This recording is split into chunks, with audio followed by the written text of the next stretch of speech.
I'm here today to talk to you about a subject that is very dear to my heart. Value investing. I am a value investor, as most of you know. I have been doing this for a long time, about 21 years now, and I've been asked to come here and speak to you about this subject in a matter of about 1 hour, 2 hours that I'm going to spend with you. So I think you will appreciate that it's impossible for me to tell you what I've learned in 21 years in 2 hours or so. Nevertheless, I'll give it a shot. I'll try to make it interactive. So please feel free to interrupt me if you don't understand anything, if you have any questions to ask. Value investing is a very well-known term, but there's something terribly wrong with that now. And actually, Warren Buffett, the most famous value investor in the world, said so many years ago when he wrote that the term is basically redundant. The term value investing is redundant. What is investing if it is not the act of seeking value at least sufficient to justify the amount paid? Consciously paying more for a stock than its calculated value in the hope that it can soon be sold at a still higher price should be labeled speculation. This is neither illegal, immoral in our view, nor in our view financially practical. Basically, he's saying that all investing is value investing.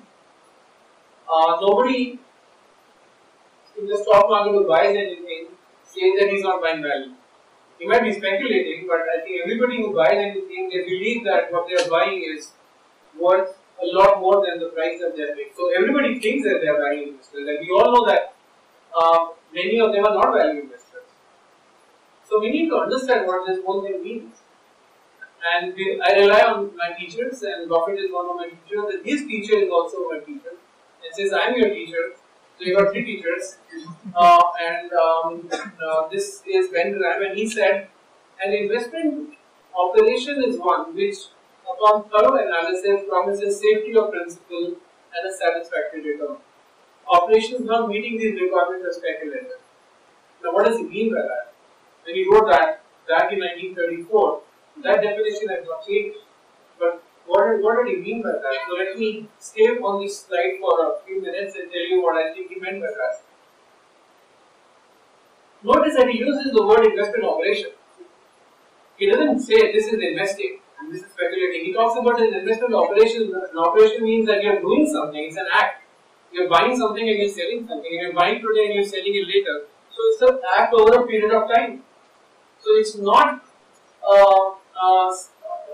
you cannot say that Infosys is an investment. Infosys in March 2000 was not an investment. It was a speculation. I think you know why, because there was a huge bubble in IT stocks and Infosys was selling at a valuation which gave a zero return to people who bought that stock and held it for the next 10 years. So over a 10-year history, India's most admired company, run by India's most admired entrepreneur, a debt-free balance sheet with a super return on capital, phenomenal growth. Every year after 2000, the earnings of Infosys were higher than the previous year. So the earnings grew, the balance sheet was pristine, the business model is fantastic, you got the best entrepreneur in the country, and if you bought the stock and you held it for a long time of 10 years, you made money. Now what does that mean? That means that the operation of buying Infosys in 2000 and selling it in 2010 was a disappointing operation. It was a speculative operation because the entry price was too high. So he's very clear about this, that he says you cannot associate the idea of investing to a certain company. Infosys is an investment at a price. At another price, it is a speculation. A good company is not necessarily a good investment. It's a good place to look for one, but you cannot automatically assume that all good businesses will make good investments. Second, he uses the word promises. Promises safety of principal and a satisfactory return.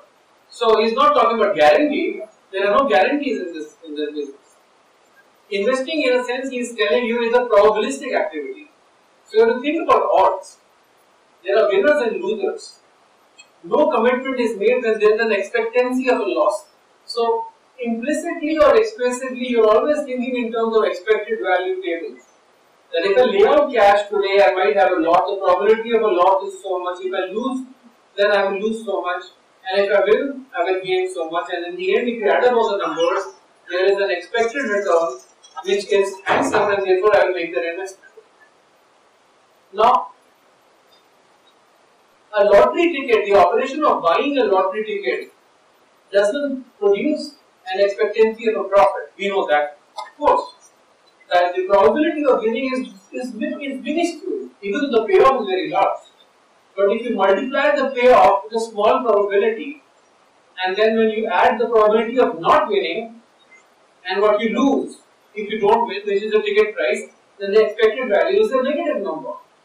So no matter what number you pick up randomly, what number you like, how you draw, how you select the number, at the end of the day, the idea of buying a lottery ticket is a speculative idea, it's not an investment. Now that doesn't mean that ideas where there is a small chance of winning are necessarily speculative. In lotteries, there is a very small chance of winning, but we call it speculation. Because even if you win, the expected value comes out negative when you compare that with the probability of not winning. But there are certain situations in investing where the payoffs of winning are small, are extremely high, even though the probability of winning is very small. I mean, venture cap is a prime example. So in that kind of a model, there will be a few winners, but the winners will be very, very large. And there will be a lot of losers, and you may lose 100% of your money in a number of situations. So you may have 10 bets, and in 6 of them you lose all your money, and in 2 of them you barely break even, and in the rest of them you make so much money that it offsets the losses that you had in the ones which didn't work out. I would still call that an investment operation. So it is important to recognize that when we talk about promising the safety of the principal, we are not talking about the safety of the principal in that particular operation. We are talking about the safety of the principal of the overall portfolio. It's important because Warren Buffett has made a lot of money by making bets where if he goes wrong, we lose 100% of his money. So he will write insurance, for example. He will write $1 billion insurance, where other people will not be able to write. He has written insurances on super catastrophe risk and on other assorted bets that he has made, where he receives a very small premium, maybe 6 or 7 or 8% of the sum assured. But if you write a business, let's say you got 10% premium, which is very high by the standards of car insurance industry, I think you know that. But if there was a bet which resulted in a loss of $1 billion, we wrote an insurance policy that if that event happens, I will write a $1 billion check. Right? And for that, you have to give me $10 million. So we collect $10 million for a $1 billion payout. Why would we do that? Because the probability of payout is small. The probability of payout is so small that when you do the math, there is a very high expected value over there. He will write that insurance. Even though if that event materializes, he will have a huge loss on that bet, but it doesn't matter to him because he's sitting on a $200 billion balance sheet.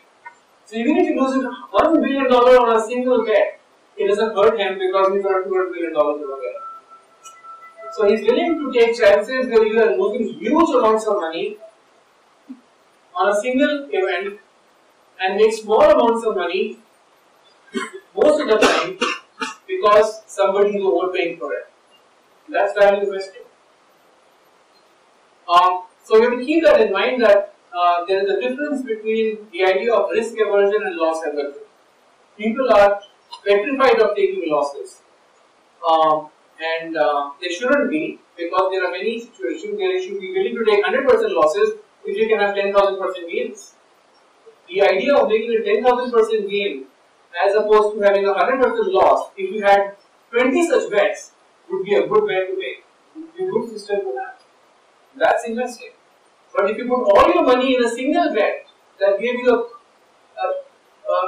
payoff of 10,000% if you won, But 100% loss that if you lost would be speculation. So you can clearly make the, it's very bad. How many of you are engineers? Wow, most of you are engineers. Not that I have anything against the non-engineers. I myself am a non-engineer by the way. But I say that I ask this for a reason. Because the next 2 hours I'm going to ask you, because most engineers are a little more mathematically inclined than the others. I'm going to present you a few very simple notions. Very simple mathematical notions. I'm going to tell you that value investing is basically common sense. It requires some elementary application of basic fundamental mathematical principles, which I will present to you. One of them was I have already done. That you have a probability theory in your mind. You have the mental model. You know that there are situations in the world where there are events that will produce losses and have probabilities associated with that. And there are events which will produce gains and there are probabilities associated with that. And if you do all the math correct, you will end up with an expected value table. And if you have a high expected value, you should make that bet. But you shouldn't make it if the consequences of loss are devastating to you. So even a bet that makes you a lot of money, if the consequences of losing that bet are severe on your balance sheet, overall portfolio, you should enter into that bet. I mean, if there's a toss of a coin, if I told you, for example, let's say your net worth is 10 lakh rupees, and I offered you a bet, and I told you, would you be willing to bet 10 lakhs on a toss of a coin, where if you win, I'll pay you 30 lakhs, but if you lose, you will lose 10 lakhs. In expected value terms, that's a bet you should take. Yes. But you shouldn't take this particular bet because your net worth is going to get wiped out. Therefore, you should take this as a series of small bets, but you shouldn't do this one big bet. Position sizing matters. So, it's very elementary mathematical principle on risk management that I think you already know somewhere, but I'm just bringing it to your attention now. There will be a few more. He talks about safety of principle and a satisfactory return. Notice the order in which he says that. He puts the safety of the principle in the beginning and the satisfactory return in the end. That's important because this fellow knows what he's talking about. He lived through 1934. He lived through the Great Depression of 1929 to 1934. He lost almost all his money. He realized how hard it is for you to come back if you lost almost all your money. So he knew what matters is the safety of the principle should come first and the satisfactory return should come later. I know it sounds common sense, but common sense is not that common. In financial markets, often people invert this relationship, particularly when things are going well.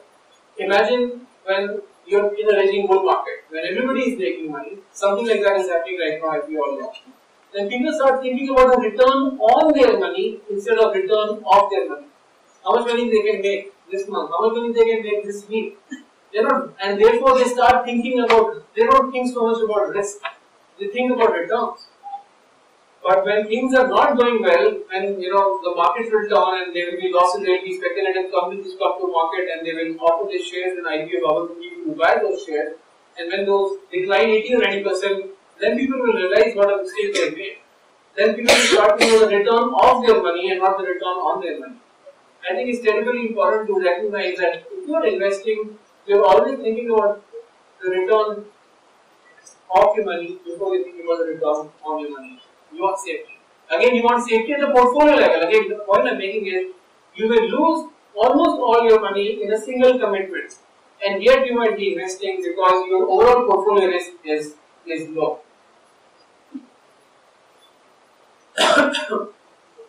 Second thing, the last thing about this slide that I want to tell you is that nowhere in the definition of the contrast that Graham talks about between the idea of investing and the idea of speculation, he talks about long term versus short term. There is no mention of that. There is a tendency to believe that if you are thinking long term, you are an investor. I mean, if you are think about this for a moment. If you bought a stock at $100 and it dropped to $10 and you made a huge mistake and you recognize you made a mistake and you refuse to sell it and you're holding on the last 10 years, are you an investor just because you hold it for 10 years? You are still a speculator. You speculated, you made a mistake, you lost, and you're making a second mistake by not recognizing your first mistake and fixing it. So you could have long-term speculators and you could have short-term investors. Nowhere in his definition he's talked about the holding period. That's one important point to understand, that there is a tendency to believe that all people who are buying and holding for long term are always, investors, and people who flip it in a day are traders. Generally speaking, that's true, but not always. Indeed, some investment operations are necessarily short term. Risk arbitrage is one class of value investing where you are a short term investor. You are buying something today with an expectancy of selling in the next few weeks, months, or sometimes even days, sometimes even overnight. But that doesn't mean that you are speculating merely because your holding period is a day. He doesn't talk about stock versus bonds. So there is this tendency that if you are a gambler, if you are a speculator, if you are one of those people, then you must be buying stocks. And if you are buying only bonds, you are putting only money in a fixed deposit, then you are a conservative person and therefore you are playing safe and therefore you are investing. Again, nothing could be further from the truth. Think about this for a moment. What we talked about many years ago. If you buy a treasury bond today and hold it for the next 10 or 12 years, I think almost certainly you will have loss of purchasing power. Because inflation is more than the rate of interest. And that applies, I think, in many countries around the world over a long period of time. So, what are you trying to do when you invest? You're trying to end up with more money than you started with, and more money that will help you buy more stuff. Because you're delaying gratification today to have more money later on, to consume more things later, right? That's what investing is about. But if you lay out cash today and you conservatively put it in a bond, and after 10 years, you may end up more money than you originally laid out, but that more money does not buy you more stuff, then you have had a permanent loss of capital. Inflation creates permanent losses of capital. And people don't understand that. People think that they are being conservative by buying fixed deposits and FDs and fixed income securities without recognizing that if you do that, you are almost certain to lose money in the long term. If you buy well-selected equities, on the other hand, at least you have some hope of making a lot of money. What would you rather do? I think the question doesn't need to be answered. We all know that. Again, he doesn't talk about income versus profit. There is no difference between capital gains and income. You may be investing in an income asset, you may be speculating in a capital gain situation. There is no difference. A rupee of capital gain on a post-tax basis is no different from a rupee of dividend on a post-tax basis. They both buy the same thing.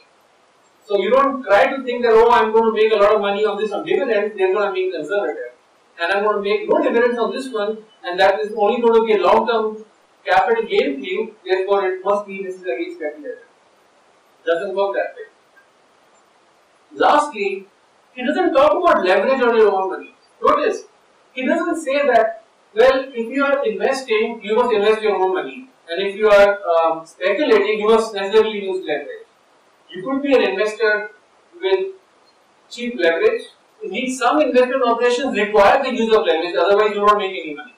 Because the spreads are so low, the return on assets is low, but unless you spike your return on equity with the help of cheap debt, you don't make any money. And the situation is amiable to debt financing. There are some class of value investing which I will not go into called special situations, where you can't make money unless you use leverage. But you're still adhering to the underlying principle. Your principle is safe, you have a satisfactory return, it won't come to you unless you use leverage. I think that will still be investing.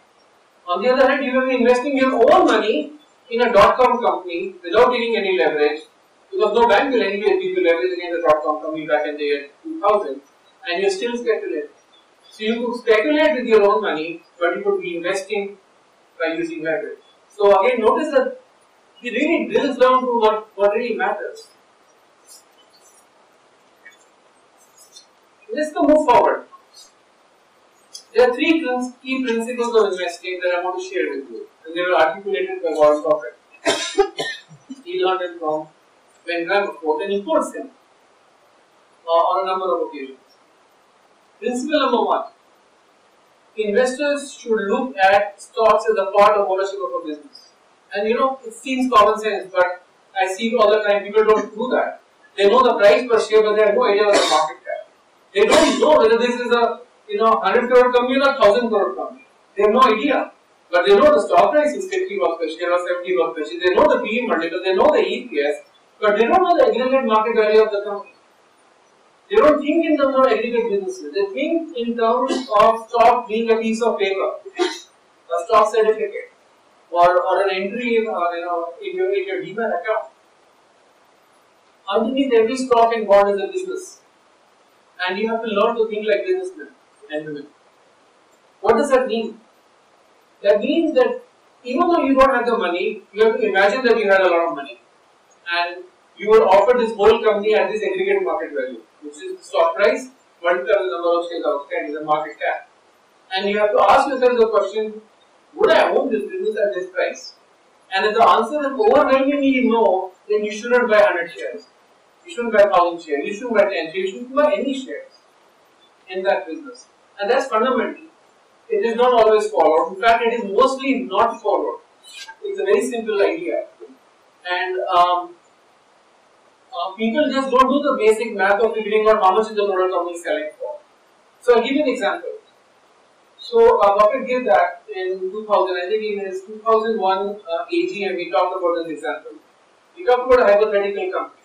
We had an aggregate market cap in that dot-com era of bubble era of about I think $400 billion. And he said that imagine that you had all the money in the world and you could buy this, you were offered this business for $400 billion. People are crazily buying the shares of this business, but they're not doing the mental mathematics of multiplying the number of shares outstanding with the amount of with the stock price to come up with the aggregate market value of the company. But let's do the math. Let's play a thought experiment. And trust me, this kind of thought experiment helped me a lot in keeping away from a lot of nonsense in the market. I'll give you an example of that as well. So Buffett said, imagine that I bought this business for $400 billion. This is the market price at which I am being offered this business today. If I am willing to buy 100 shares, I should be willing to buy a whole business, all of it. So I am paying $400 billion. And let's say my expected return is 10%. I am not very greedy. I want to earn a 10% return per annum. Which means if I bought this business today, I should earn $40 billion post-tax. On a pre-tax basis, it's probably about $60 billion, right? And then he says, well, there are many businesses which don't earn anything right now, or they don't earn the amount that I need right now, but they earn much more later on to compensate for the time value of money, right? So it's perfectly logical to lay out cash in a capital investment project. It doesn't give you anything right now, but it must give you more in future years to compensate for the period during which you are not sufficiently paid. So he factors that in his calculation. And he says, assume that this is a startup, assume it's got great potential. If I'm paying $400 billion to buy this, it must give me $40 billion of post-tax profit and $60 billion of thereabout of pre-tax. And I'm not getting anything right now. It doesn't earn anything right now. That's fine. It should earn maybe $66 billion next year. And if it doesn't earn anything like that next year, so it keeps on going back and going forward in time and trying to figure out what the business must earn 5 or 6 years down the road for him to make it worthwhile for him to own that stock today. And then he shows that it is mathematically impossible for that business to be earning that kind of money because no company in the world at that point of time was ever making any kind of that kind of money, number one. Number two, to make that kind of money, you will need to have revenues which will require you to have a market share of more than 100%. And that's not going to happen. That's called proof by contradiction. You all learned that in school. It's an elementary trick. You start by assuming that some absurdity is true, something that you want to disprove is true, and then you show that if it was true, it will lead to some absurdity. The trick that you learned in school is being applied to Warren Buffett in valuation of business. And I found the same situation in 2007 in Suzalon, a stock which was selling at an aggregate market cap 46,000 crore rupees. If I need a 10 or 15% return, how much earnings it must provide to me on a post-tax basis and a pre-tax basis, and I roughly know what kind of margins it has. So I keep on moving up on the P&L. I keep on trying to figure out what kind of revenues the business must have 5 or 10 years down the road to produce the kind of earnings 10 years down the road, to produce the kind of necessary earnings that will be available 10 years down the road for it to justify the valuation today. So I'm moving up. As I move up, I come up with the revenue number. The revenue number consists of two things: business volume and prices that you are charging for per megawatt of installation. You only know what prices you are roughly charging, so you need to get an idea of business volume, right? So you need to get a rough idea as to how much wind power capacity this company would need to be able to deliver to its customers, roughly speaking, and you don't have to be precise, you have to be roughly right in this, 10 years down the road to justify the valuation today. And when you did that math, you find that there isn't enough space on the planet to have the sites, and you are engineers and you are smiling at me, to have the sites which will have the wind power available near the population. I mean, there is enough wind in North Pole, but people don't live on North Pole.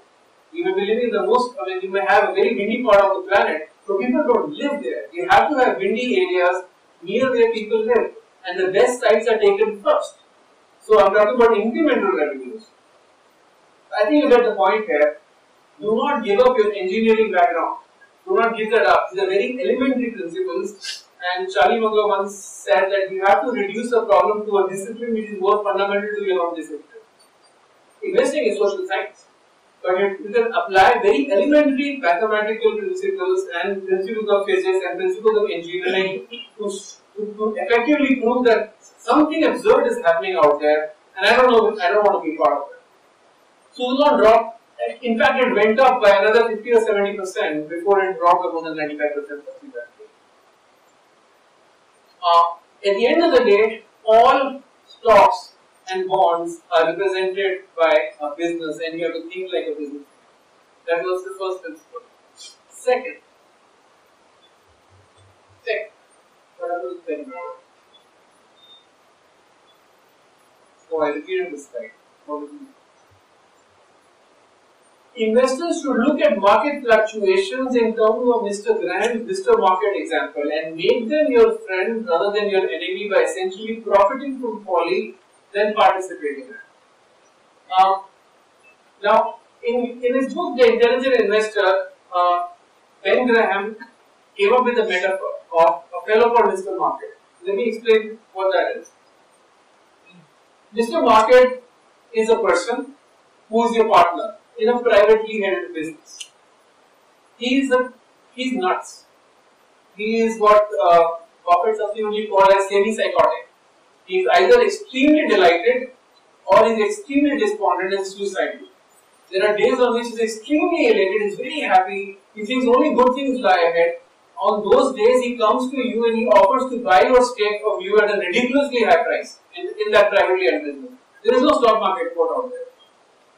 And there are days on which he thinks the world is going to come to an end and there is no future, and he's suicidal, despondent completely. And he comes to you, take my stake at a price which is way below what the underlying value is based on reasonable, common sense principles of valuation. And then there are days on which he is neither this or that. How should we behave as a reasonable person in this situation? Well, Graham wrote that you can afford to ignore him most of the time. But on some days when he is extremely crazy on either direction, you can take advantage of it.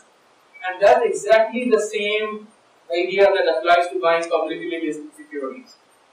The stock market quotations are available to you. Earlier they used to be available with a lag of 15 minutes when they have those paper tickers. Today you have it in real time. But the mere availability of stock prices doesn't mean anything. In fact, it is detrimental because if you start thinking that Mr. Market is omnipotent, he knows everything. He is an authority out there. Mr. Market is not an authority. Mr. Market can be wrong. This goes at the heart of the efficient market hypothesis. Most academics believe the markets are efficient and there are no mispriced opportunities. People like Warren Buffett, people like Ben Graham, and this people like me believe that That is wrong. Markets are often wrong. And when they are wrong, you should take advantage of them. You should sell your shares in business. You have a mental framework of a mindset of a private investor. And you are thinking whether it's overvalued or undervalued. If it is grossly overvalued, then you will let go of it. If it is grossly undervalued, you will buy more of it. And that's the mental frame. You will not let Mr. Market influence you. The availability of stock prices don't mean anything. If only they give you a certain advantage. Because the other people around you, you compete against, they think differently. They are influenced by stock markets.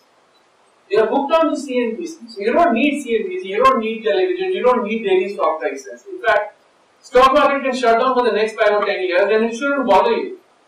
That's the mindset that you should have when you think about stock prices.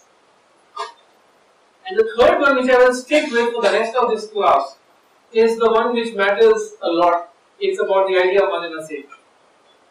The three most important words in investing are the margin of safety, which means always building a 15,000 pound bridge if you're going to drive 10,000 pounds truck across it.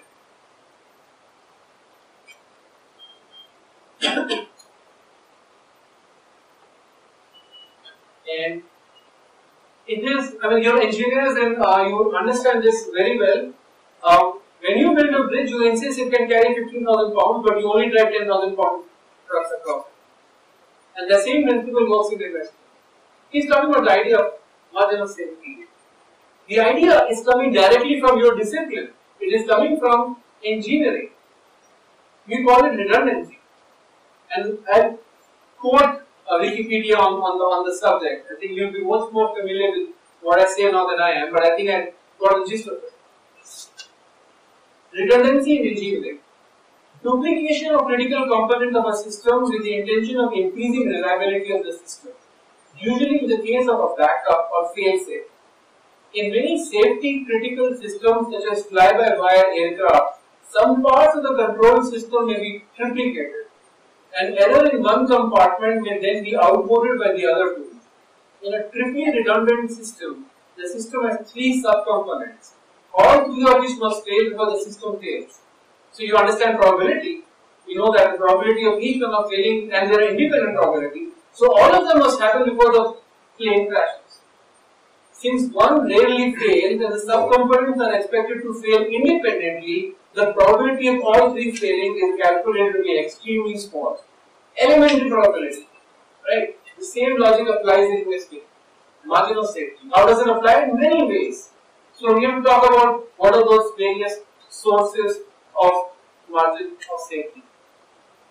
One of the most common ones which are known to people who want to practice value investing is the idea of margin of safety from a low price. You are paying a low price. You are buying a bargain. It's worth 100, you are paying 40. So even if it turns out to be not worth 100 but 80 or 70, there is still a margin. You can go wrong on the value, but the margin is so huge, then it's okay. And Graham came up with a lot of simple rules to guide you about this kind of margin of safety. And they are very easy to understand. If you know a little bit of accounting, you obviously understand engineering, it's not very difficult. For example, again think of private business. You walk into a restaurant and you want to make an offer to the owner of the restaurant that I want to buy your restaurant. It's a nice profitable restaurant. You find it has no debt. It's a successful restaurant in a nice location. It comes with real estate. It comes with a brand. It comes with a clientele who are loyal. It comes with pricing power. But you make an offer which makes the owner feel that you actually belong to another room in the city. And that room is the IIM Ranchi. And the offer that you make to him is that the money that I will offer to buy your restaurant is less than the money that is in the till. One day's sales. I want to buy a whole restaurant with the entire stock in trade, the goodwill, the real estate, the brand value, the loyalty, everything for less than the money in, and there is no debt for this. You would think that this fellow really belongs in that other room, but Mr. Market is that person of the other room. He does want to offer you such businesses occasionally at below cash. And that's what Graham called as cash bargains. Now there are businesses which are profitable, they are not losing money, so the cash is not going to get dissipated away. These are profitable businesses, low profile businesses, might be fairly illiquidity lost, but the market is in such a depressed frame of mind that the whole business is being valued for less than cash.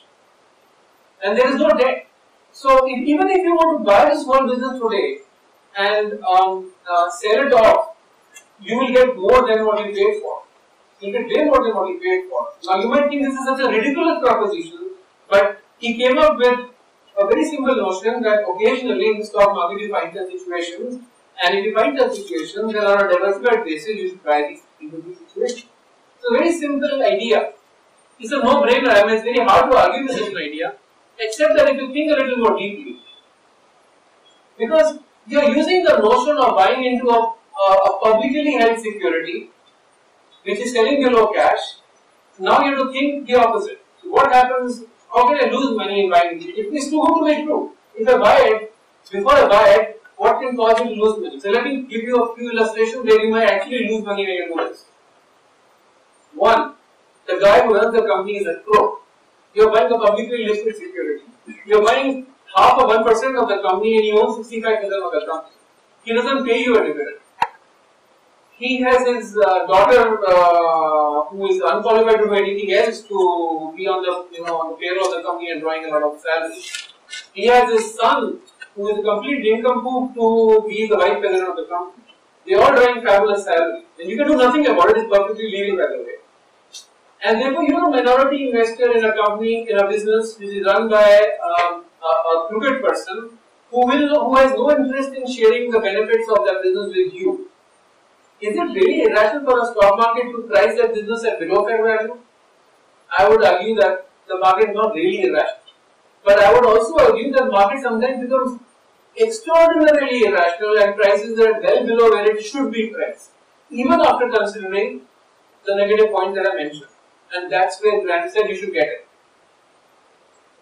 The other example would be, although it didn't apply to the restaurant, is that if you are buying into a business which is losing money, it's bleeding cash, and there is cash, and you're buying because you're seeing the cash and you're seeing the bargain and you're being seduced by it, but you might lose money because the cash is being dissipated away because of losses.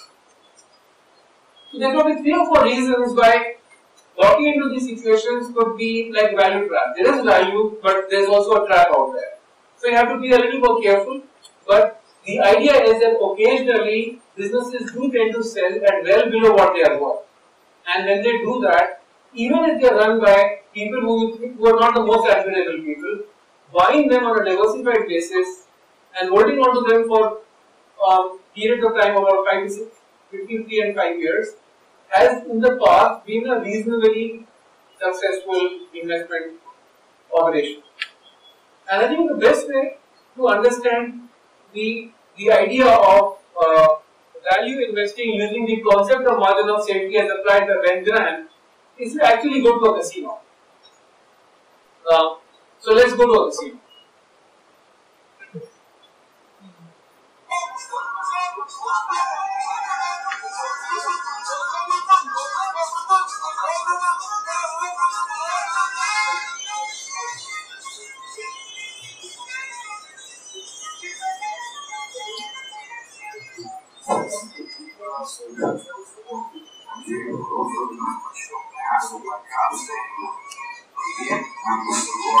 I'm not only legitimate, but running a casino, and that's like selling people dreams for cash. I hired an old casino pal, Billy Sugar, as my manager, and I went to work.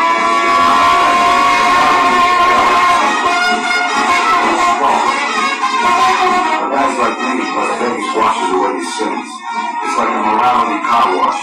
It does for us what Lourdes does for humpbacks and cripples.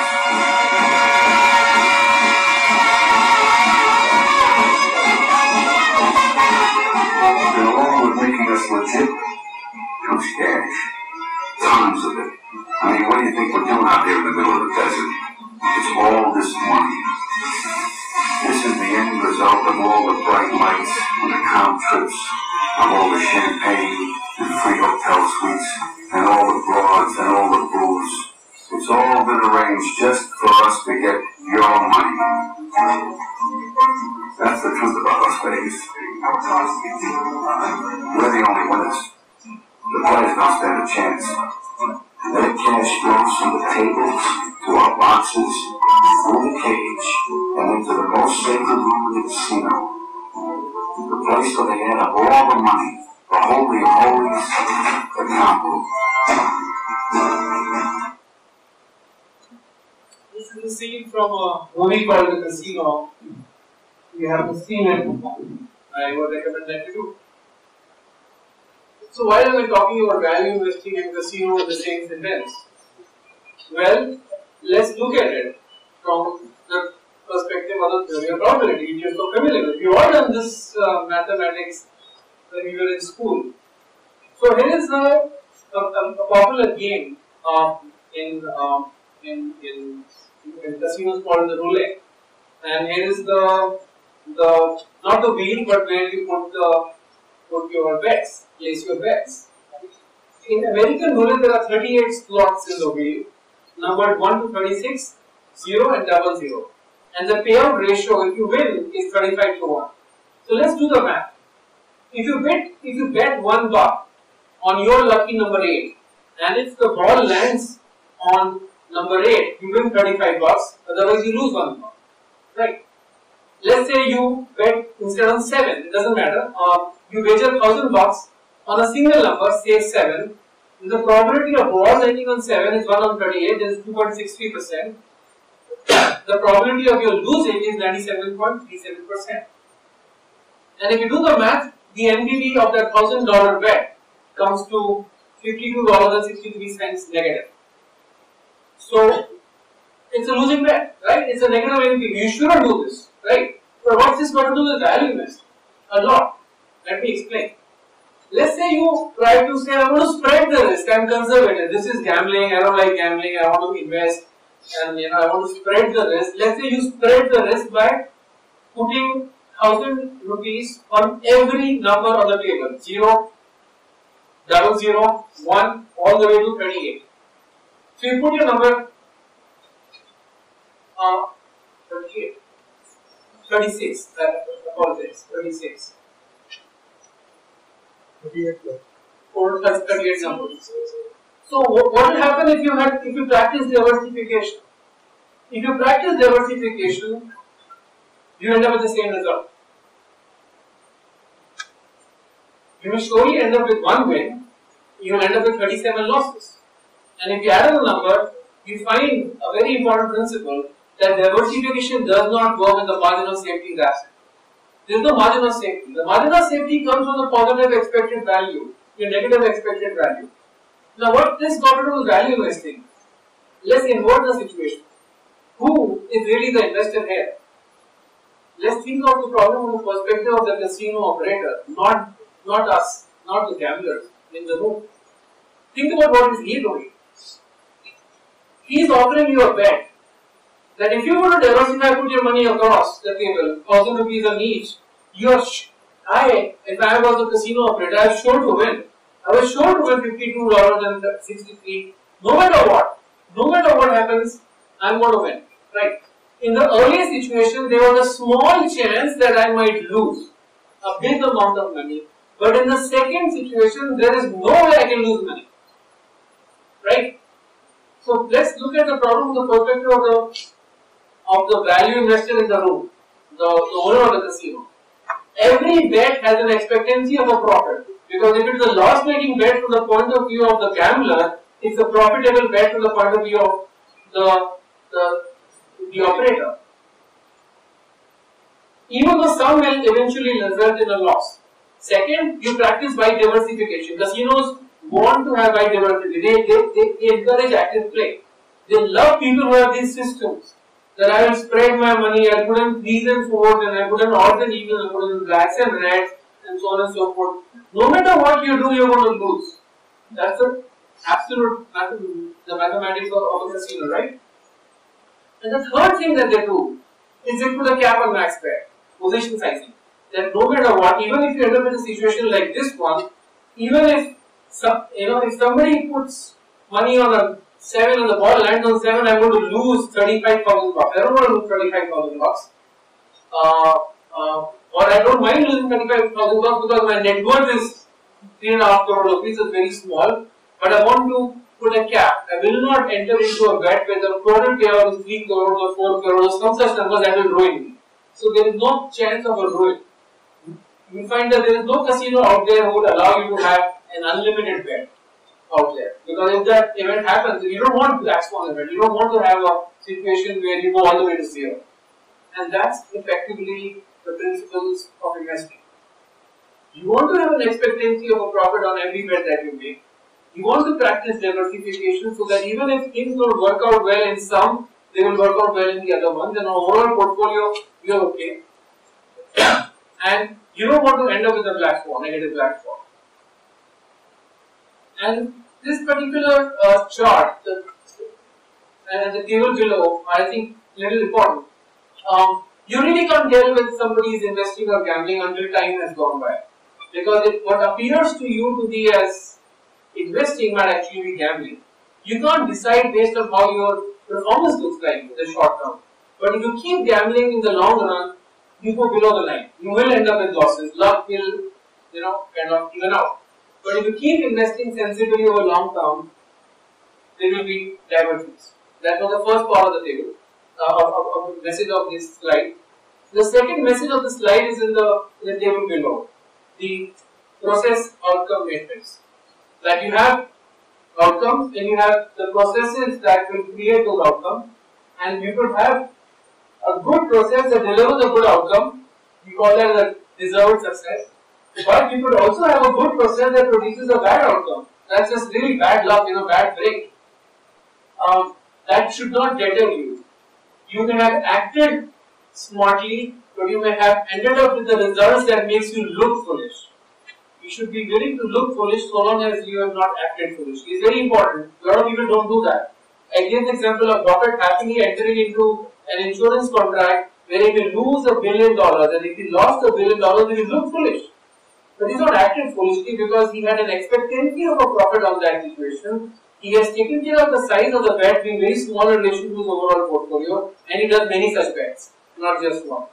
So he may eventually have one bad bet, but for a normal person who is a professional, who is employed, who is the CEO of an insurance company, entering into such a bet would be very difficult from his career perspective. Because if the bet doesn't pay off, you could get fired. How do you explain it to your board of directors? How do you explain to your stockholders that you made huge loss in a quarter because you made one bet, the bet didn't go right? The point that I'm trying to make is that the world focuses on outcomes, not on the underlying process. And that gives people who focus on processes and not outcomes a competitive advantage.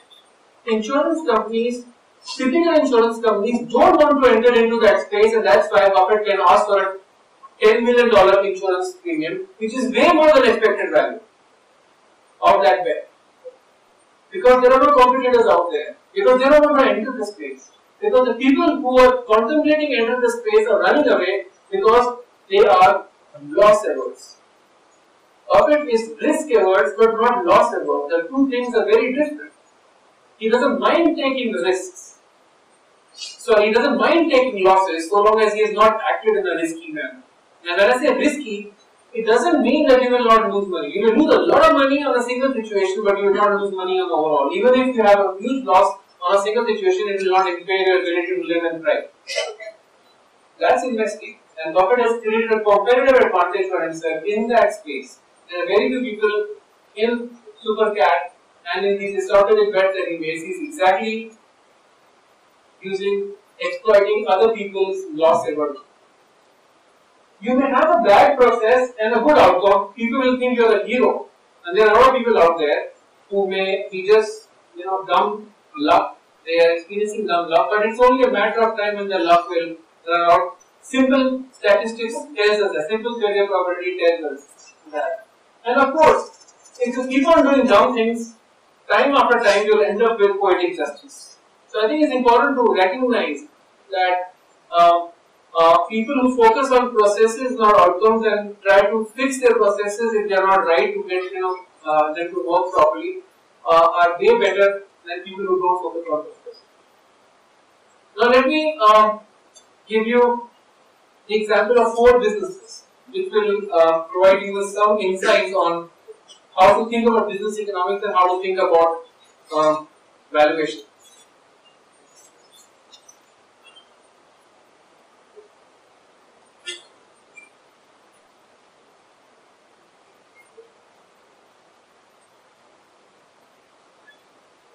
You can see the numbers?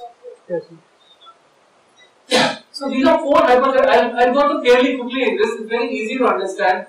There are very few but very terribly important messages that I want to illustrate with this example. There are 4 businesses that are all debt free. The prevailing rate of interest in the economy is 10%. And these 4 businesses have different characteristics.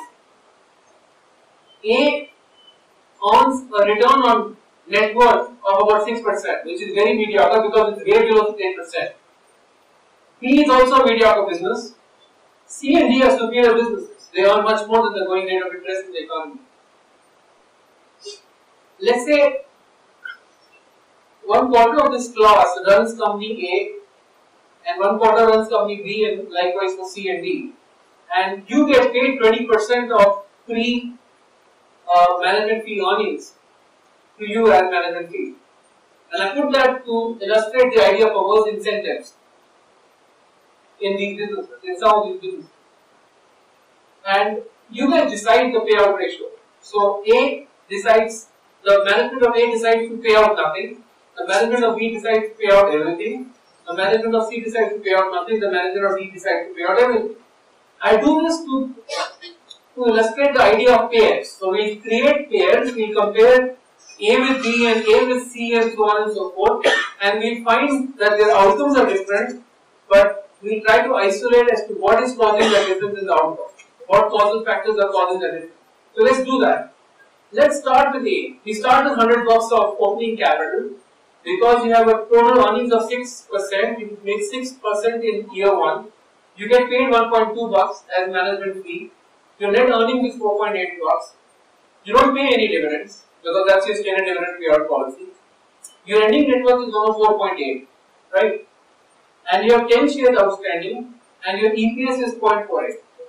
If I just extrapolate the same assumptions for the next 10 years, this is how the number will change. The closing net worth of year 1 will be the opening net worth of year 2 and will keep on increasing. The book value will keep on increasing simply because you are earning money and you are not paying it out as dividend, even though the money that you are earning is very mediocre in relation to the going rate of interest in the economy. So that was example 1 of a poor business run by a management team which is hell-bent on retaining capital and putting that capital back into the business, and therefore resulting in increased net earnings for himself, management fee for themselves. So as you can see, the management fee is growing not because the management is smart, it's growing because you are simply retaining capital in a poor business. Simple, elementary compound interest, right? Come back to elementary mathematics. That was business A. Now business B is also by terrible economics. It earns 6% return on capital, but the management somehow decides that the rate of interest in the market is 10%. This is a lousy business. We are fiduciaries. Our job is to maximize the wealth of our owners. Let's give the money back to them, and let's see what happens. So they have a dividend payout ratio of 100%. As you can see, whatever they earn every year, $4.8 is paid out. So what I had received, supposing I am the stockholder, I get $4.8 in year 1. I can put it in a fixed deposit which will mature after 9 years. So I want to see what happens at the end of 10 years. So what I receive from the company at the end of year 1, I can put it in a fixed deposit for 9 years. What I keep on receiving and reinvesting in fixed deposits, they will all mature at the end of 10 years to 76 rupees and 50 paise. I will also have a book value of a net worth that won't change because I am paying out everything. So on paper, I show that I am worth 176 bucks, and I was worth 159.81 in the earlier situation. I have already shown that I am better off being an owner of B than being an owner of A, right? And the only reason why that is happening is because B is run by a owner-oriented manager, right? Now let's come to C. C is a fantastic business. It earns 20% return on capital. It has the opportunity to reinvest that money back in the business. It's a scalable business model. You can take in more capital. You can grow more capacity. It's in the business where there is huge, untapped potential. And you keep on putting money back in the business. It keeps on delivering a 20% return on capital. And if you do this, at the end of 10 years, you will end up with a net worth of 441.14, which is way better than the earlier two situations. I'll have zero dividends, however. The book value will be rising. Notice the book value is rising in A and in C. But you really want the book value on A to rise. Before you answer that question, think about what happened to B when the book value did not rise. Being an owner of B was better off than being an owner of A. But in A, the book value is growing, and in B, the book value is not growing. In A, the earnings are also growing simply because of compound interest. It's simple elementary mathematics, right? It's like a bank account. If I lock my money in a 2% bank account, every year's for the next 20 years, every year's interest on that bank account will be more than the previous year's interest. But is that growth really good growth? I could have instead not put that money in a fixed deposit and put that money in a 20% fixed deposit of a business. That would have grown much faster and much better. But I am locked into this situation. So being an owner of B is way better than being an owner of A, and being an owner of C is way better than being an owner of A or B. So I'm using elementary idea of compounding. What about D? D is a non-scalable but high quality business. It doesn't have opportunity to reinvest the money back in the business, so they pay it out as dividend. It earns high returns on capital but pays out everything. And as you can see, the terminal value of dividends that have been reinvested become 255, and you end up with a net worth of 355. Now I ask you a few questions. Assuming the same assumptions also apply in the future, the great businesses will remain great, the management quality will remain the same, the payout ratios will remain the same, the interest rates will not change. Under those circumstances, if I wanted to approach another knowledgeable potential buyer of this business, let's talk about him, and I want to sell it to him, he also knows the same assumptions apply, and I told him the book value is 159.81, paid 159.81, would it be logical for me to ask 159.81 for this business? How many of you would say yes, that would be logical? Nobody raised their hands. How many of you would say it would be illogical for me to expect that? Why? The network is rising issue, as you can see. I didn't get it. And the network is increasing year on year. What is increasing? The net worth of the company. Yes. It's increasing year on year. So the next year the value of the company will be more than the current value. Okay. So you think I should be paid more than 149? 159. Why would somebody pay me more than 159 for this business when this business will continue to earn 6% of that? Because there is no scalability. So nobody will pay this. It deserves to sell at below book value. This is the poor quality business, therefore it deserves to sell at below book value. The same logic applies to B. C deserves to sell at a premium to book value because it's a fantastic business, it's a compounding machine, it is growing its business at a rapid pace and the internal rate of return is very high. All of the things that we look for in a great business. Similarly, D would also sell at a high price to earning and price to book value ratio. So I think one thing is very clear, that the principle that you derive from all of this, the elementary principle of business economics and valuation that you derive from this is this.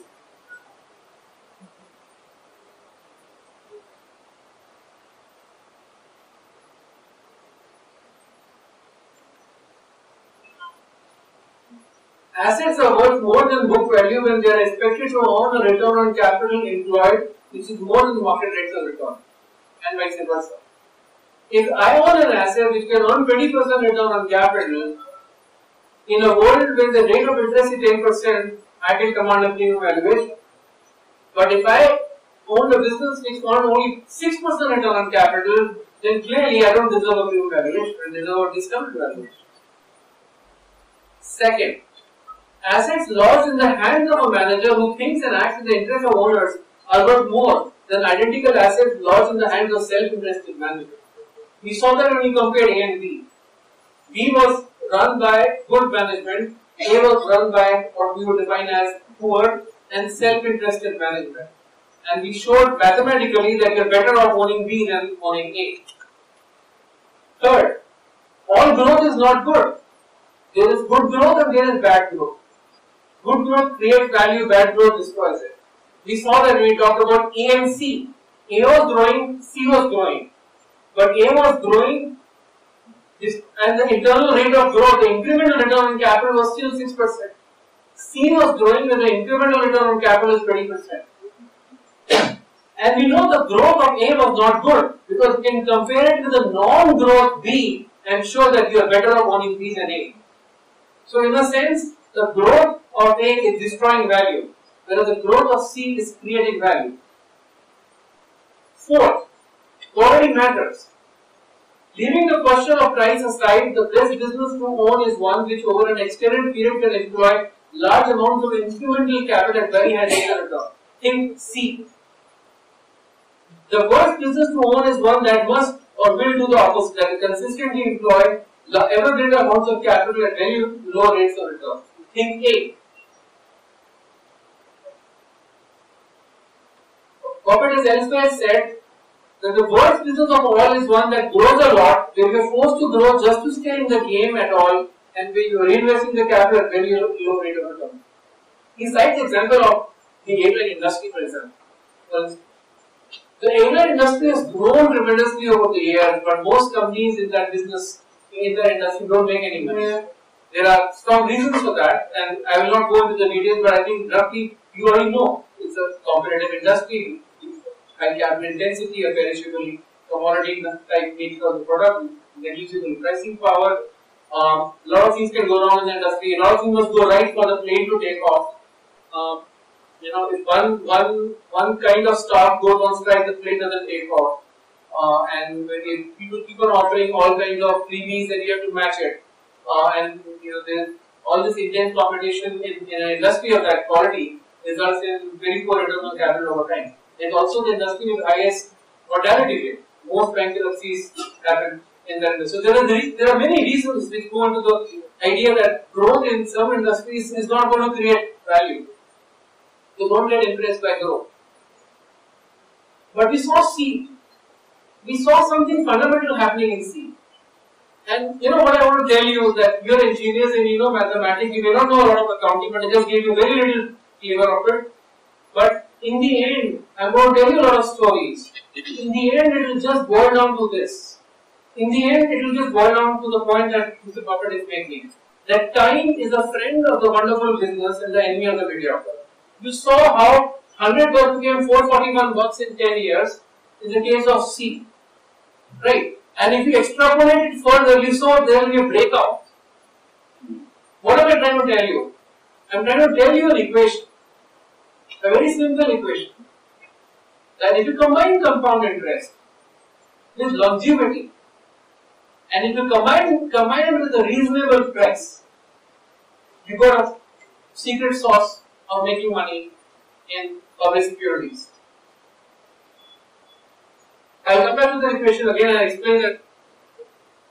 But all the stories about brands and brand ambassadors and low cost advantage and all of those things in the end, all of those stories that you will hear and you have heard and you create in your mind when you think about investment thesis, in the end they convert to this simple equation that there is a business which has high return on capital, which is compound interest, part of the equation. Secondly, there are reasons to believe that this business will continue to compound capital at a high rate of return, which is to do with entry barriers.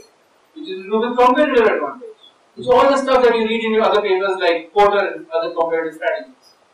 And then there is the third element that if you became partner in such a business at a reasonable valuation and exercise a lot of patience, then you just have to sit back and let the business compound capital internally for you at a long time to produce wealth.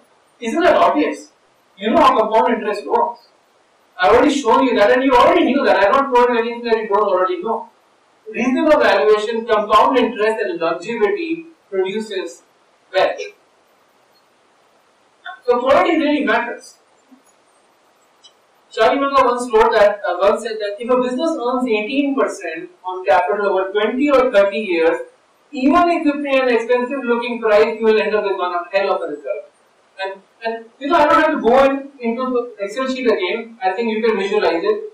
If I knew that C would deliver 20% return on capital for 10 years and even beyond, and if I paid a 20 PE multiple of that for that stock in the beginning or a 25 PE multiple for the stock in the beginning and held on to it for the next 20 years, I think you can demonstratively easily show that you will still make a lot of money. But if I bought into a business like A at 15 PE multiple, you will come up with the conclusion that the results were quite disappointing compared to paying up for quality in the case of C. So the idea is very intuitive and it's correct that you should pay up for quality. This is what Charlie Munger is saying, and you should pay up for quality because of compound interest and longevity. So do not assume that a business for 5 P multiple is cheaper than a business for a 15 P multiple. The 15 P multiple business might actually be much more attractive than a 5 P multiple business because of compound interest and longevity. The 15 P multiple business has got an internal rate of return on capital employed which is very, very high and is likely to remain high, and they can reinvest capital and grow it over time.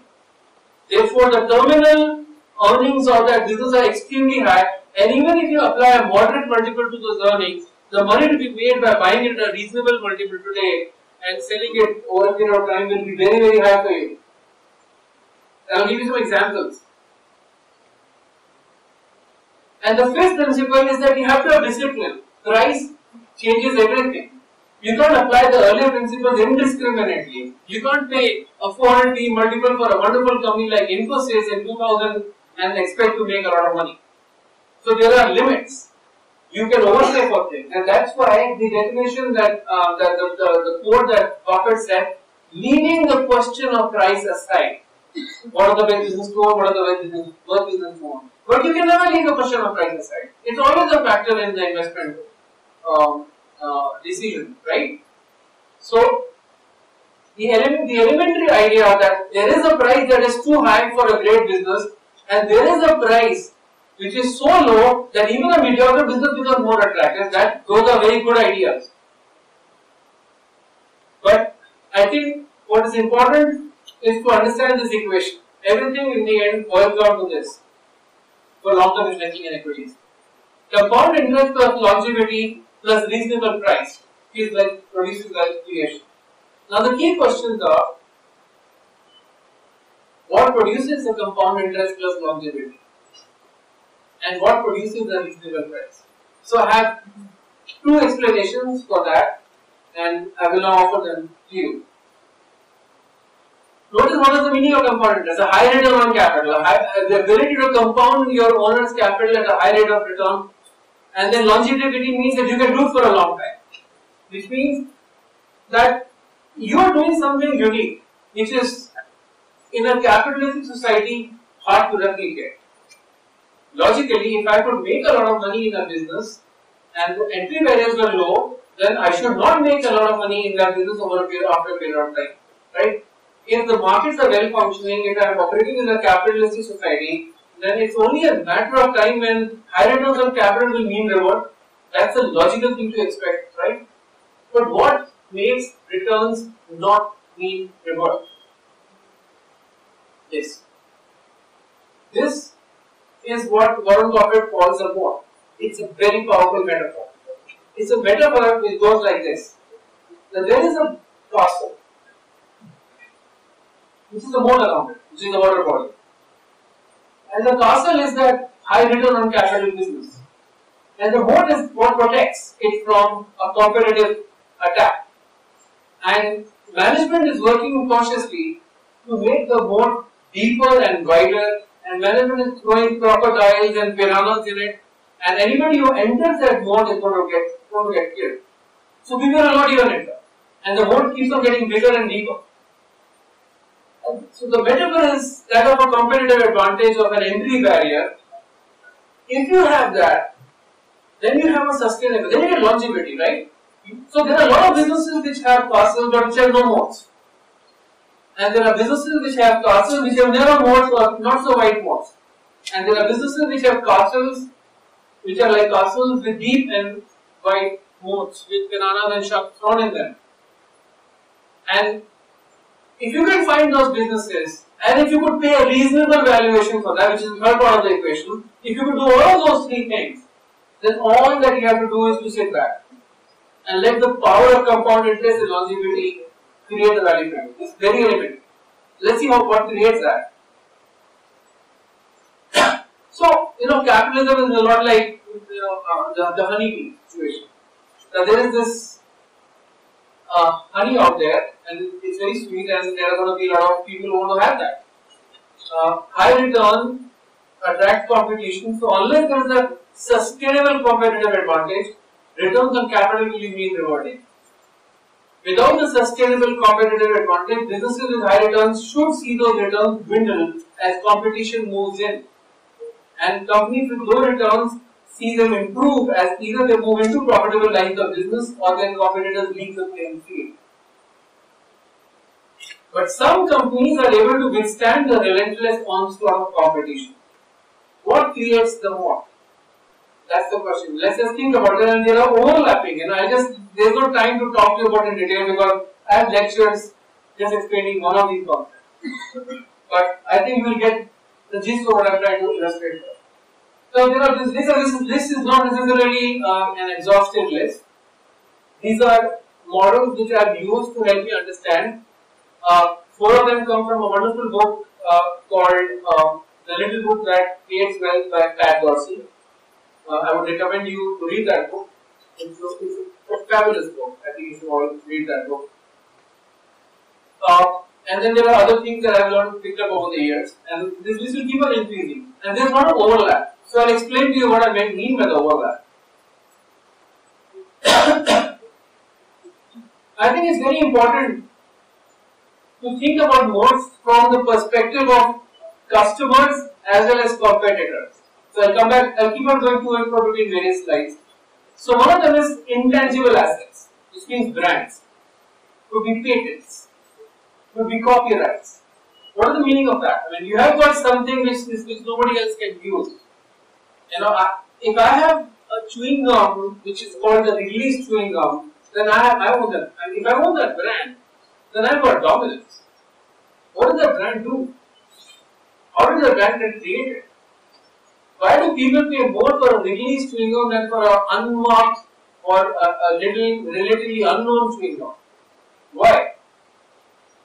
Because of marketing, because of advertising, because of distribution, because of a number of things. But the cost of doing that might be enormous for a new entrant to discover you. And if you walk into a foreign country, if you fly to a foreign country, if you want to, buy a chewing gum, then you are relatively price sensitive. You don't want to put something unfamiliar in your mouth just to save a little amount of money, right? I mean, this is a quote from Chalconda.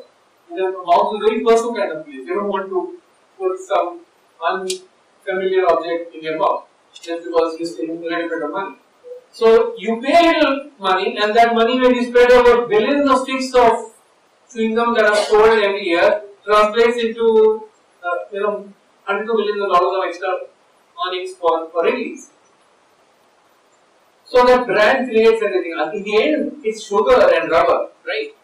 If you think it from point of view of chemistry, you will wonder why the hell are people paying for such a high price for something called release? The other thing is equally good. It's chemically indistinguishable. But chemically indistinguishable things are not indistinguishable in the minds of customers. And when you are able to manipulate the mind of the customer to believe that this brand is what will make you a better person or a happier person, and therefore you should own it and not the other thing, and you should pay a little extra for it, people believe in that and they generally feel happier because they use that. All of that produces enormous amounts of wealth, and it's very hard to dislodge. Customer switching costs. Customer switching costs are many kinds of customer switching costs. One of them is financial. It's just too expensive to switch. And some of them are psychological. There's a mental energy. I don't want to make a switch. So I'll give you an example. So, you run a bank. How many of you are IT engineers? A lot of you are IT engineers. So you would be familiar with the idea of a banking software, a core banking software, right?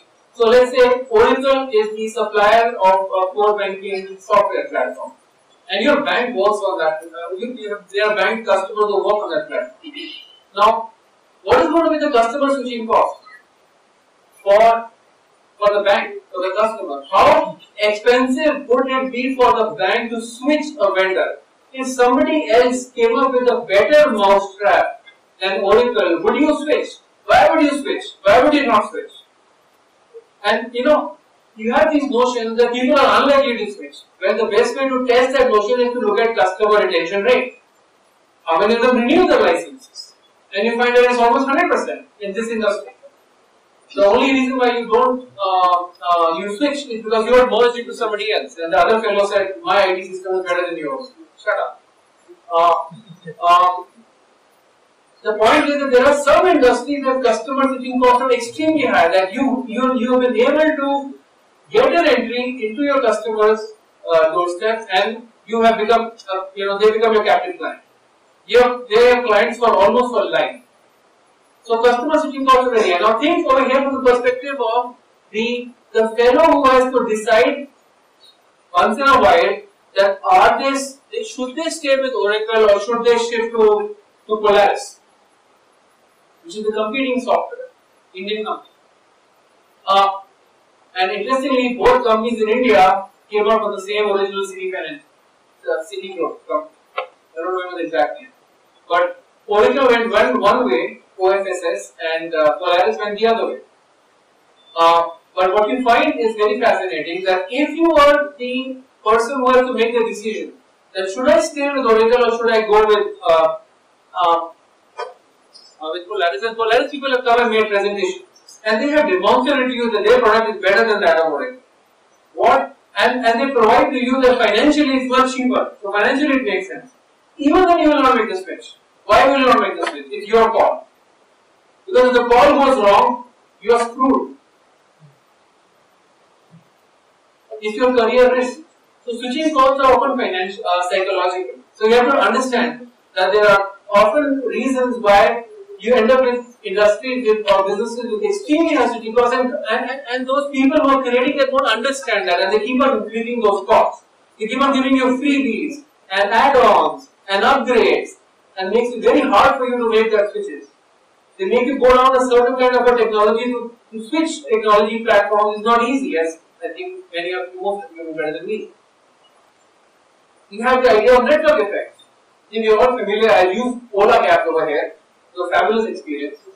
Download the app, press the button, they come.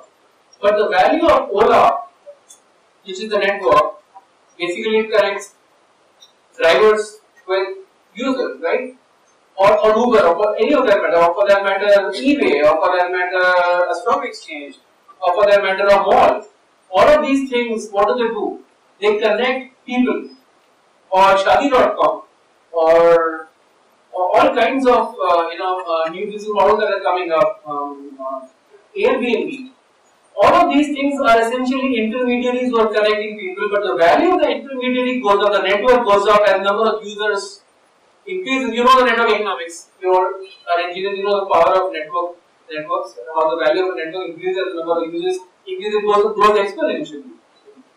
But what happens is that, and the original network effects in economics came in the newspaper industry, I think. So you are the dominant newspaper in a small town. So, or even a big town, you know, you had Hindustan Times in Delhi, and you had Hindu in Chennai, and you had Statesman in Calcutta, and you had Times of India in Bombay, and you found that if you are a business, if you are a retail store in Mumbai, you want to advertise in Times of India. You don't want to advertise in the Hindu, which is also published in Mumbai. Why? Because most people end up subscribing to the Times of India. So you have a high subscription rate, which creates high advertising. And high advertising creates high subscription rate because people want to see where the sales are. People want to see where the discounts are, where the new restaurants out there. So circulation drives advertising, circulation drives advertising. It's kind of a virtuous circle, keeps on going on for a long time, and we have network economics in newspapers until newspapers got obsoleted by the internet. The point I'm trying to make is there are some businesses which, by the nature of the very business model and because of luck, because of first mover advantage, because of whatever, they end up becoming the Facebook. They end up becoming the eBays. They end up becoming the Ubers, and they end up becoming the Airbnbs, and therefore they become worth a lot of money. A low cost advantage is easy to understand. If you can sell something which is cheaper than the others, you have an advantage the other guy cannot replicate it because of many reasons. It could be access to a low cost raw material. It could be a geographical advantage. It could be phenomenal corporate culture, which also relates to the idea of low cost advantage, and extremely frugal management, which operates at such paper thin margins and still are able to deliver high returns on capital. The other people are not able to do it. And I know a business model which do that. And I'm invested in a company which makes money, more than 40% return on equity, in a very tough business, which has international operations, and the CEO and the entire senior management team around the world travel economy class. It's very hard for a multinational company to operate on that basis. Nobody will want to work for that company. But this company has a corporate culture of extreme frugality. Walmart has an operating culture of extreme frugality. Costco has a culture of extreme frugality. So there are these business models which are run by extremely frugal people, deliver exceptional value to clients, to your customers, by keeping costs so low that make it extremely hard for somebody else to replicate what you are doing. Reputation reminds me of a business I invested in some years ago called Ashiana Housing. Now, in the housing industry, in the home building industry, almost everybody is screwed up. But Ashiana didn't screw up. They didn't make 4 or 5 standard mistakes. They didn't siphon out the money of one project, take it from the customer, then put it in another project. They didn't treat land as if it was something to be banked. They treated it as a raw material. They focused on execution. They delivered on time. Almost always on time and within their cost. They built a reputation. That reputation gave them certain advantages. You see, imagine if there is a builder with a stellar reputation, what are the kind of advantages that he would enjoy? One, pricing power. If you launch a project and your competitor has launched a project, you will charge higher than the others. Those few 300-400 rupees a square foot can make a lot of difference. One. Second, you get paid earlier. The other guy has to fund it by taking loans from banks and pay interest on that. You get money from the customers on 0% rate of interest. You get flow. So a reputation of doing the right thing, of being ethical, also creates a kind of a competitive advantage, which in some industries, which are run mostly by people who have cut corners on those parameters, end up having a very significant competitive disadvantage. I think it's useful to think from the perspective of customers as well as competitors. Why would a competitor not enter this marketplace? What will make it hard for somebody to enter the marketplace? Why would a customer not switch? Why is a customer buying your product? Why is he preferring to buy your product? So let's look at the first one by letting the Buffett give you an answer to that. Yeah, you and Mr. Munger have long talked about franchise value of businesses. And without tipping your hat, I'm just curious as to what areas y'all everybody do very well with a business like that. The franchise is in their mind. I mean, it's the experience they have. It's the first time they had their own chief customer afterwards or whatever. You know, or slapped them. I mean, that's what we like to do with the competitors, candy. But and on Valentine's Day and say, here, honey, here's 2 pounds of chocolates. I took them all bit. I mean, it doesn't, it just doesn't work. So if you've got the right kind of product that way, if you're really showing up or whatever it may be, if you're paying, you may be paying for taste in this case, you may be paying for a mental association, you may be paying for service availability or a lot of things. But that's that check there. And the question is how durable is it? How big is it? How durable is it? And I say that franchise is basically like a moat around your economic castle. Now, there's 2 things there. But how big is the castle? Coca-Cola is a big castle. See's Candy is not a very big castle, but it's a castle. And around both of those, there's a moat. And that moat is either slightly eroding or slightly growing all the time. It may be based on advertising, it may be based on service, it may be based on employee training, it may be based on research. A lot of things. I mean, there are all kinds of things you're trying to do to make that moat bigger and bigger and throw more piranha and crocodiles and etc. into the moat. And you need a moat in business to protect you from. So that's I'm going to refer kind of cheaper. That's what we're looking for all the time. And you can't find it. You're not going to find it in carbon steel. You're not going to find it with an integrated oil company or something sort of all like that. But you won't find it. You don't find very many. Very few. If you have 10 good ideas in the earth here like that, you can afford to give away 5 of them. You'll get very rich with a very few good ideas.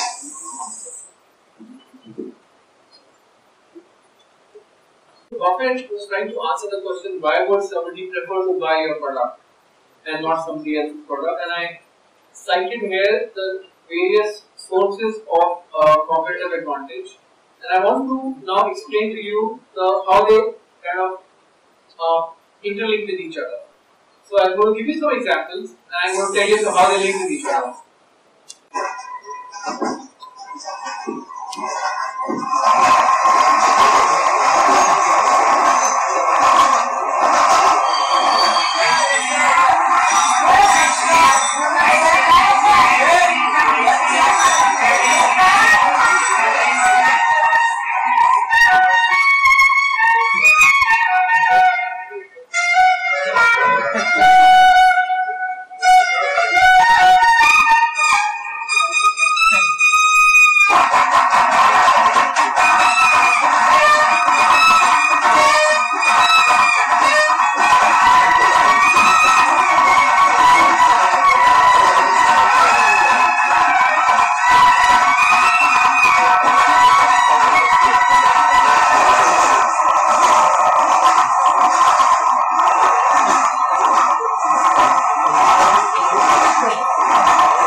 Now, why do I tell you about this? And I'm not going to go into the financial performance of these companies. I think you don't know, and if you haven't, all you have to do is find out how these companies are performing 10 years ago, 5 years ago, and now. And what was the market cap 10 years ago, 5 years ago, and now.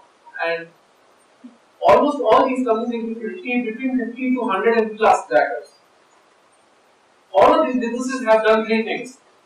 Two things: compound interest and longevity. So how do they do that?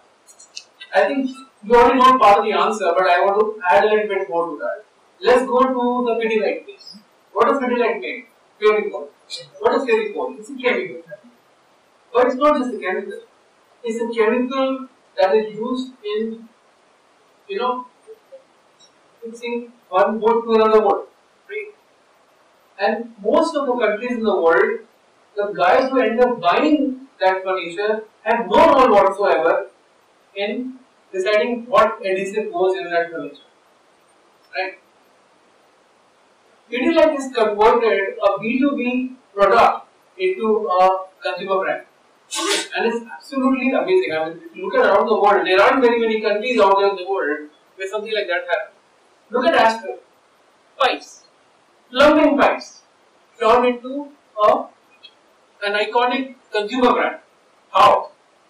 It's advertising, it's surely its distribution, its brand ambassadors, it's a lot of things, as you can see. But the point is very different. The point I was making earlier, that these are all stories. These are all stories which are creating the numbers, which are producing the compound interest and the longevity, which if you can identify early on by, pay a reasonable price for them and just sit back and let them do all the hard work for you, you're going to make a lot of money.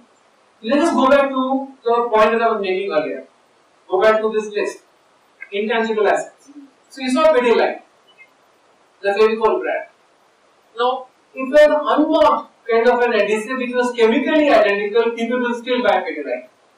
Why? Because you have created the mental association. All these things, funny things, are the most iconic, advertising, history of advertising in the country, as you would agree, it comes from this company. So they have been able to create a brand which people don't mind paying up for. And we know that they don't mind paying up for, because if you didn't have the money, if you didn't spend the money to create all this brand, you could have tried and still wanted to operate at the same margin, you could have sold at a much lower price. So if people who are buying this branded product effectively paying for the brand creation and are very happy to do that and allows the company to make a lot of money. The moat comes from the brand, it comes from the distribution. It comes from the marketing, bandwidth that the company has. But what else does it do? That is the first level of work that we have done. Once you have done that, once you have become the dominant player in this industry, you get scale. And we know how scale works, again very elementary economics. If you get scale in an industry, you get a cost advantage. Why? Why do you get a cost advantage? Because a lot of costs are fixed costs, and if you have a large volume of business, then the fixed cost per unit of production and sale is very small in relation to a new entrant.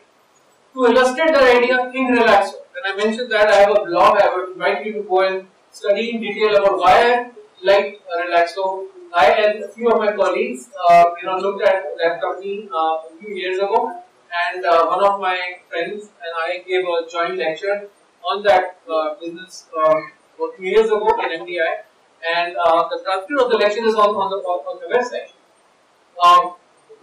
We said in that lecture that let's look at the problem from two perspectives.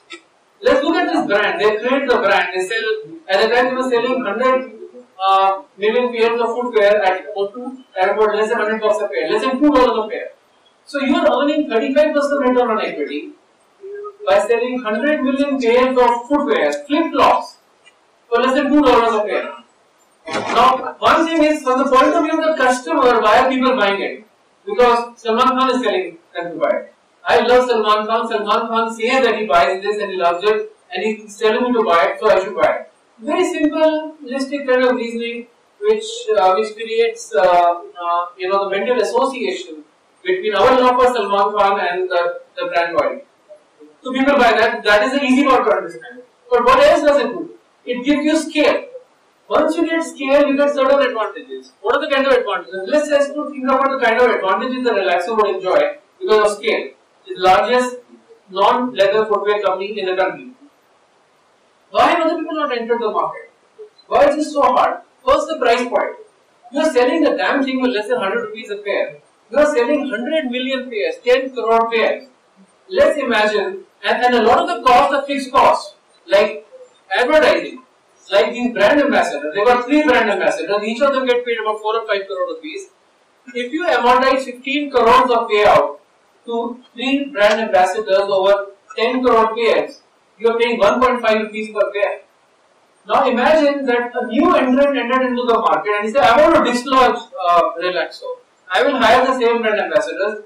I will pay them 15 crore rupees. I will pay them. I'll buy slightly more expensive and I'll pay 20 crore. I'll buy do both the models. I'll pay get even more expensive brand ambassadors, or I'll get a cheaper one. But one thing you know for sure, that when you start the business, when you start with either the expensive brand ambassadors or the cheaper one, you don't want to start year one with 100 crores of 100 million pairs of footwear. You want to have 1 million pair, 2 million pairs. Let's say you have 10 million pair. It took Relaxo a long time to get to 10 million pair.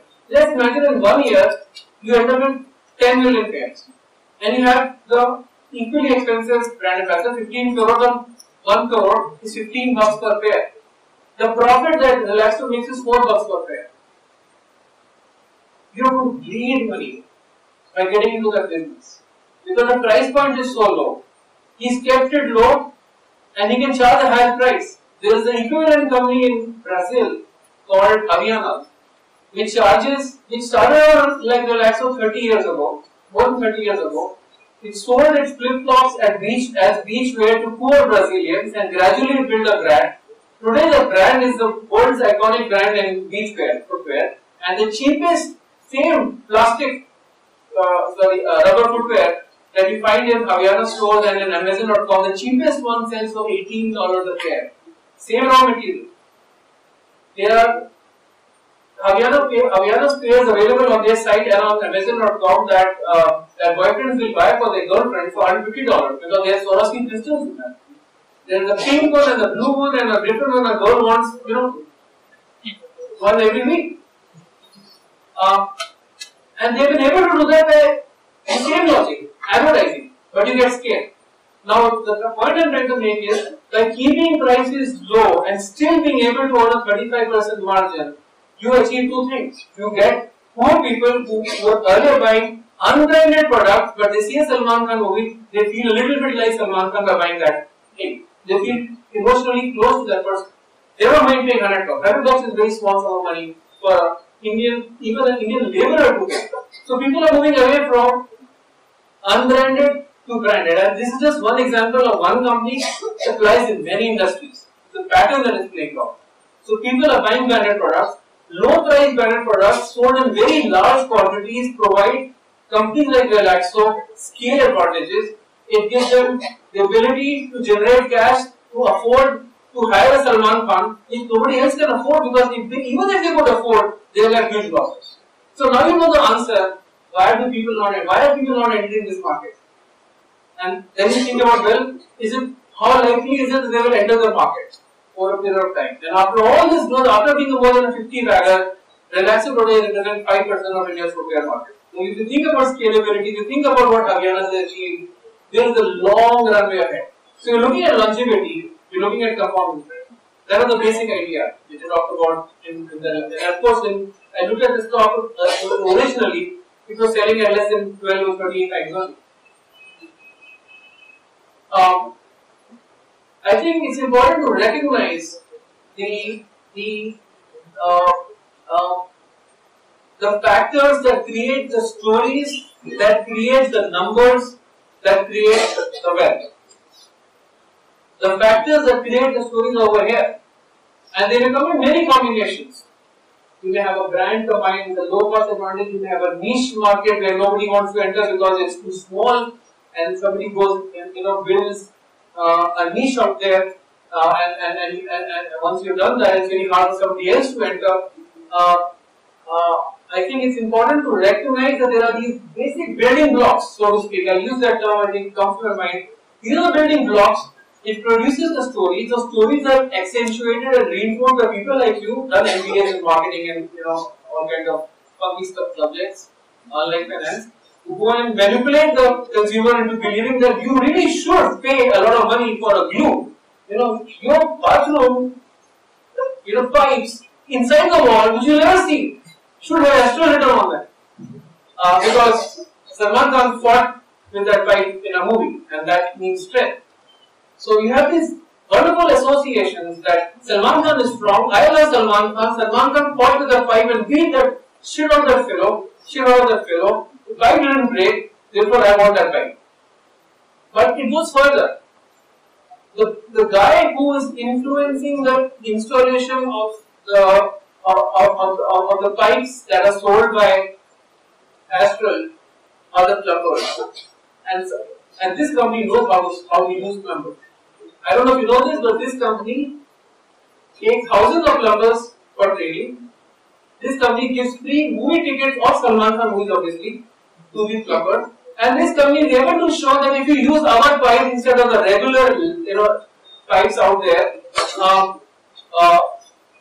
you will be able to do the same job in 1/3 of the time. Therefore, it pays you to pitch our product. They are the salesmen of the company. So this company understands the power of incentives. So they are psychologically astute. And I think all of that adds up to create the high return on capital, to create the scale, to create the brand, to create the pricing power, to create the compound interest, to create the longevity. And if you can buy these businesses of 15, 17, 18, 20, even 25 times value. Not that I've paid anything close to that, but if you had done that for Pidilite, you would have been very happy today. I don't own Pidilite, never bought it, but I cite that as an example of something that I should have bought. It was obviously not staring at my face. The point I'm trying to make is over and over again the same one. Now, there are these situations which solve the problem that I posed earlier. My question was, what produces compound interest and longevity? And I gave you some examples. That was fine.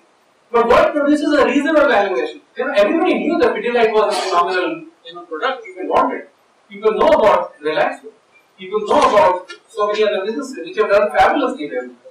Now, one of the things that you recognize about the idea of valuation is that if you bought an overvalued asset and you held it for a long period of time, logically you wouldn't make a lot of money in it, you should actually have losses in it. I mean, the idea is very simple. If you're overpaying for something, it should hurt you, right? Now, what I wanted to, I don't have time for this, but what I wanted to show you empirically is that what appears to many people, especially those value investors who are trained to think superficially in terms of historical PE multiples, what appears to them as expensive is not expensive. And you only have to go back in a time machine to see what PE multiples, at least the sum of the businesses have sold. And if you have bought them at what appeared to you as a high PE multiple and held till date, how much money you would have made. That was point number one. Second point is what creates a reasonable price. And I have a theory about that. And that theory has to do with marshmallows. And there is a famous experiment called the marshmallow experiment, which was cited many years ago. There is a book also called Marshmallow Experiment, cited many years ago in a TED talk by this person. I have a very important message. I think we have found the most important factor for success. And it was found close to here, Stanford. Psychology professor took kids that were 4 years old and put them in a room all by themselves. And he would tell the child, 4-year-old kid, Johnny, I want to leave you here with a marshmallow for 15 minutes. If after I go back, this marshmallow is here, you Your 10-year-old kid will wait 15 minutes for something that they like. He said, nobody tells, we'll bring your coffee in 2 hours. Exactly correct. So, what happened when the professor left the room? As soon as the door closed, 2 out of 3, 80 percent. 5 seconds, 10 seconds, 40 seconds, 50 seconds, 2 minutes, 4 minutes, 8 minutes, some lasted 14 and a half minutes. Go away. What's interesting is that 1 out of 3 will go to the marshmallow and go like this. We look at it, put it back. They will walk around, they would play with their spears and hats. That child already at 4 understood the most important principle for success, which is the ability to delay gratification, self-discipline, and most important factor for success. 15 years later, 14, 15 years later, found out stuff. One day found it. They went to look for these kids who were now 18 and 19, and they found that 100% of the children that had not eaten marshmallow were successful. They had good grades, they were wonderful, they were happy, they had their plans, they had good relations with the teachers, students, they were really fun. A great percentage of the kids that ate marshmallow, they were in trouble. They did not make it to the university, they had bad grades, some of them dropped out, the few that were still there. Why do I show you this? This is a very interesting experiment that occurred. The idea that I picked from this is the idea of delayed gratification. And the idea of delayed gratification is obvious to anybody who has ever done any DCF. And you understand the idea of time value of money. That a penny's saved is a penny earned, or a bird in the hand is worth 2 in the bush. That the value of money 10 years out has to be more than the value of money today. So when you do DCF, you do present value analysis. And in that present value analysis, you use discount rates. And you use it explicitly, you put a discount rate number. The kids in their experiment are also using a discount rate. Let me explain how. The discount rate was as follows. That I have a marshmallow which has already been given to me, and I have a choice. I wait 15 minutes and don't take the second marshmallow, or I take the second marshmallow right now. Now, the kids who would take the second marshmallow right now have implicitly done the following calculation. That the present value of a marshmallow 15 minutes from now is not as high as the value of it right now. Right? They've done the calculation. That's why they're preferring to have it now than to wait 15 minutes. They're not being adequately compensated. If the number was 3 or 5 or 10 marshmallows, maybe they would have agreed. But 2 marshmallows 15 minutes from, one extra marshmallow 15 minutes from now was not worth it. They wanted it now. So in a sense, they did not discount delayed gratification low enough. If the discount rate they had used in their calculation was a low discount rate, then the present value of the delayed gratification would have been higher. And therefore their choice might have been to wait. They did not wait, which means implicitly they used a high discount rate. So that is one part of the story. Now let's just come to the second part of the story. The second part of the story has to do with the capital asset pricing model. And I'm on the last couple of slides, so I'm going to finish. And Warren Buffett talks about the idea of investing in a moated business. I've already explained that to you. We love the idea of a business, investing in a business that has an enduring competitive advantage. He loves the idea of a business that will grow over time. He absolutely loves the idea of compound interest and longevity. But how does he value such businesses? You see, these businesses are going to grow and create a lot of cash flow over long periods of time, so there is a lot of delayed gratification. Right? How do you value businesses which have a significant amount of delayed gratification? He says, the capital asset pricing model type reasoning with its different rates of risk adjusted returns is alike being considered nonsense. But we think it is also nonsense to get into situations or try and evaluate situations where we don't have any conviction to speak of as to what future is going to look like. I don't think that you can compensate for that by having a higher discount rate and saying, well, it's riskier and I don't really know what's going to happen, therefore I will apply a higher discount rate. Now I'm going to tell you two things which are going to shock you. I think. One, Warren Buffett doesn't believe in capital. That's all obvious. Second, when he values a business in which he wants to invest, a moated business which has long enduring competitive advantage, he uses a 30-year treasury bond yield to make that valuation. Think about that for a moment. He does not believe in the idea of an equity risk premium. Why is he doing that? He is doing that because he is like that child who delays gratification, who doesn't mind waiting. But to be able to make it worth his while to wait, he has to use a discount rate that is low. That was one part of the story.